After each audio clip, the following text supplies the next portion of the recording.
भाई ॾिननि पोइ असां ईअं कयनि।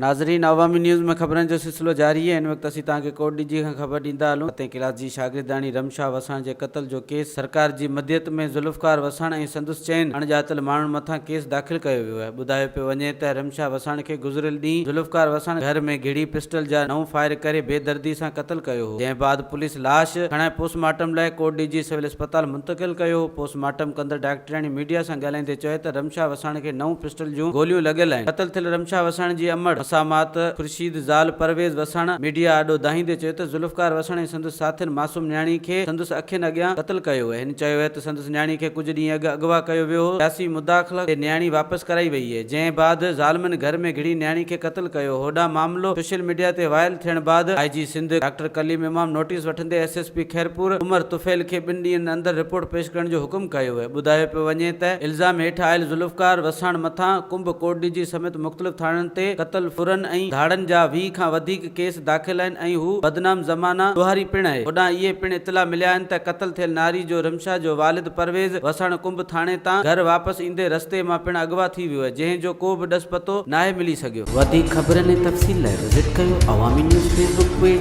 YouTube पेज ऐं अवामी न्यूज़ वेबसाइट।